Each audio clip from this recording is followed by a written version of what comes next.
What's up, everybody? Welcome to podcast now. I'm Alex, and in this video, we got to talk about this WB news, and specifically, of course, my corner of the internet, in my corner of this channel here, talking about the games division, right? So this is a larger thing than just WB games for sure, and you got plenty of people talking about it on social media, the impact it could have on all sorts of franchises and networks and streaming. Of course, they upped the price again for their streaming services, so that's really nice to go along with this awesome news. But, this, again, in this video, I want to talk more about the games division. Well, what's going on is that they're open for business. They're open for selling, and they're talking about bulk deals. They're talking about taking the whole thing. They're talking about taking individual things if companies want whatever they want. They're kind of open to it. There's been reports that they've turned stuff down. Paramount's in there, Netflix is in there, Comcast is in there. Now I wonder, right, because they're talking about, okay, we're willing to kind of do these bundle deals, or we're willing to do kind of like one-offs. So maybe we'll sell you an Avalanche studio, makers of Hogwarts Legacy and whatever they're doing right now, Hogwarts Legacy 2. We'll do NetherRealm, or do you want like a package deal? Do you want 3 of these studios for like the price of like 1.5? So what could it mean, I guess, from that department? Well, I'll be honest, I'm a little worried, just in the sense of I don't think it's all that productive to kind of have this hanging over the heads of these people. And I think, maybe like the casual folks might not think about that, or might not concern themselves with it. And look, ultimately, like, we buy games, we don't buy games, like whether they're sold and whether they have a new boss or new owner. Like, I do understand that doesn't mean a lot to a good amount of people, but I do think this kind of in-between time, whether you care or don't care, I think this in-between time is actually quite impactful, because, I mean, remember, go back years ago, right? We had rumors that they were doing this, pretty much this, the selling type thing. And I mean, at the time, there were a lot of reports, I think specifically to NetherRealm is the one that stands out to me, that Injustice 3, and I would like maybe one day to formally, like, did this happen or not? Because it was rumored, but it was never really confirmed or denied, that like Injustice 3 was simply not going to happen, at least at the time, because of the uncertainty. And I think I made videos back then, years, 2, 3, 4 years ago, right? Because the idea is, well, if you buy the company, right, you buy NetherRealm, do you get Mortal Kombat? Do you get DC? Like, what comes with them? And sometimes it can be, maybe you can rent the IP, right, or license it in this case, but you might just be getting NetherRealm. So I remember at the time, like, Injustice simply didn't happen. At least the rumor was Injustice wasn't happening because they couldn't take that risk. They couldn't make Injustice 3 to be sold a year later, and then you would lose all of that progress because whoever bought you did not buy Injustice, they bought NetherRealm. And that is kind of this, whether that was real or not real. I do think, the franchise coming along with the studio, that's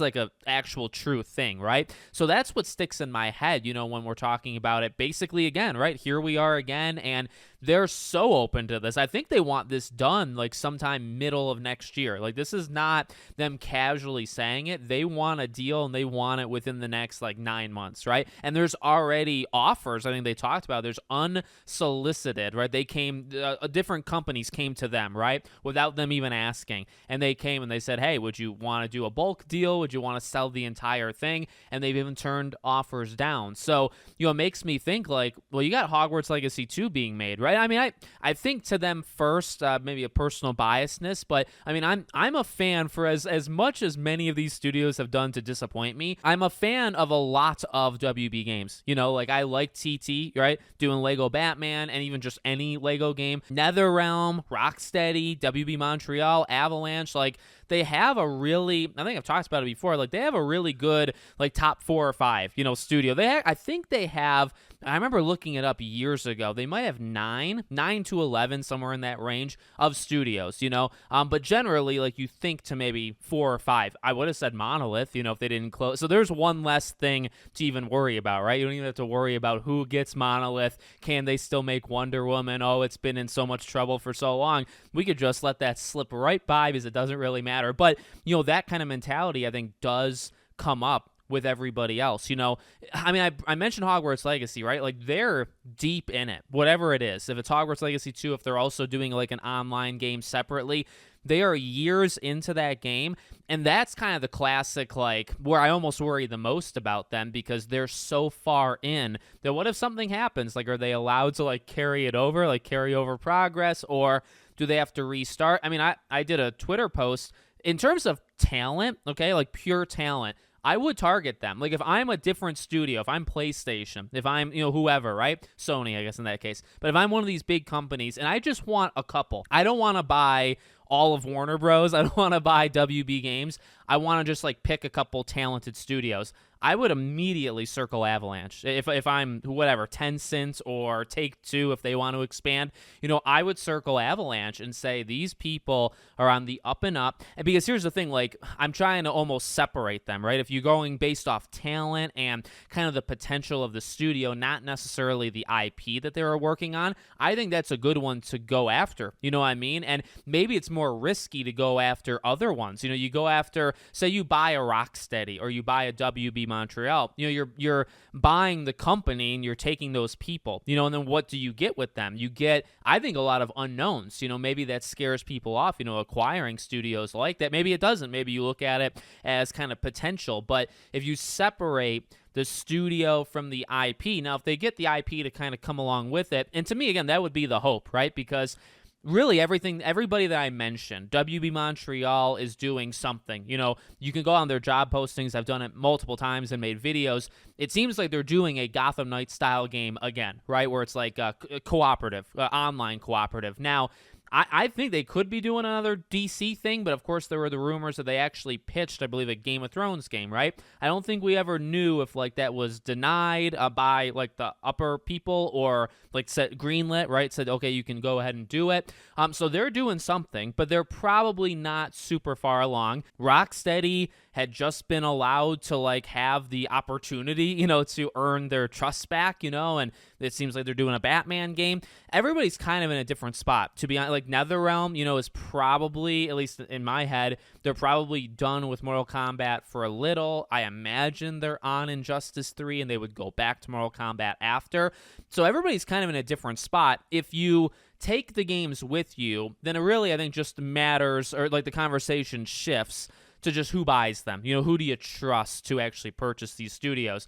If the games do not come along with them, to me, that's like doomsday across the, because that's so many games in different stages of development that are just cut. And by the way, like I said earlier, like in the meantime, we're stuck here. We're stuck in limbo. And I don't know exactly how it works, but I'm speculating here, but like I imagine that can't be great for literally any studio in WB Games, because you really don't know what will happen. Like the parent company, you could be bought, right? Or like kind of whatever's above you could get bought. And then like the new bosses could come in and say, we don't value games as much as the last people did, or we don't, just a different philosophy. There could be job cuts, layoffs, games could get canceled. They can get like repositioned. Maybe you have somebody that comes in that wants to just do live service games and you were doing a single player game. Well, you're screwed. Maybe you have the opposite that happens. Now, most times that's not actually the case, right? But who knows? Like, I guess that's kind of the point, is who knows what actually could happen because of all of this. And that's like whether they take the studios and the IP or franchises with them.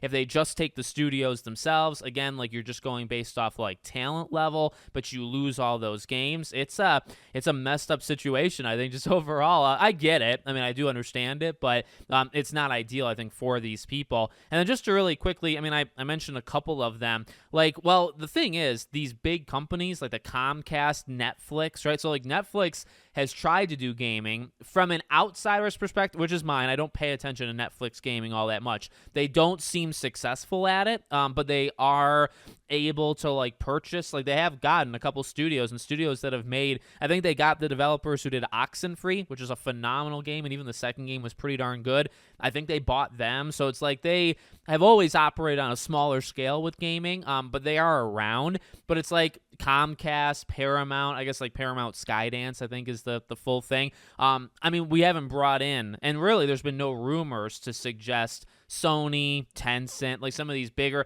Microsoft. Microsoft's interesting because you would probably, I don't know, that one's tough because you might say, well, they're like an obvious like potential, but the way they're handling gaming, like who knows next week what their next, major philosophy is going to be in Microsoft. And I've always brought it up, just a personal kind of thing. The more they buy those big bulk things, the more I think at some point they're going to get stopped by some legal proceeding. Like, they had to fight for Activision, right? They had to fight pretty freaking hard. And you got through it, but I mean, a lot has actually happened since. There was a lot of back and forth, and there was a lot of philosophy changes after they bought, and kind of during and after. So, point being, a lot of things have changed, and a lot of things changed even in the moment to get it to go through. If you do it again and you buy like another 20, 30 billion worth of studios, are they just going to let that go in the FTC or anywhere like across the world? So I just wonder if almost Microsoft is out because of how much they've done in the past. That could also be wrong, though. They might just be allowed to buy whatever they want. But, there are like the Tencents and those kind of companies that I'm not a big fan. I mean, look, I'm not really a big fan of anybody buying any. I think I've said that pretty historically going back like 4 or 5 years on the channel. Even like a Sony, right? Like they buy Bungie. I think they were hoodwinked. I think they were swindled into that. And I think it is such a costly error for them to have bought Bungie in the first place. And also you have to think about money when it comes to Sony, right? Like they can get priced out rather quickly. So it might just be like a Comcast. And it's like, well, what does Comcast do with gaming? Maybe they actually do stuff now. I don't know. But like, it could be just somebody that is so big and it's not like the usual suspects in the gaming world, and they could just be the ones to get it, and then it's just kind of status quo, and again, in that case, I think it would be more philosophies. There would just be meetings of like, hey, maybe we value you more than the past owners did, or maybe we value you less and we only want 4 of your studios, and that's the thing I think actually does have like the ripple effect of selling it again. Maybe you get bought as a whole and they say, we don't need 10 studios, we want maybe 2 or 3, or what, we don't want gaming in general, we're going to look for like one of these smaller ones. So now maybe EA, now Sony, now Microsoft, maybe now you can just go after the gaming. We don't care about that. They're not going to go after the networks. They're not going to do, those kind of things, but maybe they'd be interested in a couple of these studios. So I think it has kind of like multiple waves it might have to go through before we get something from this department. But there's my thoughts, at least right now. Let me know what you guys think in the comments. Make sure, as always, you're subscribed to the channel, bell icon turned on, and I hope to see you all on the next one.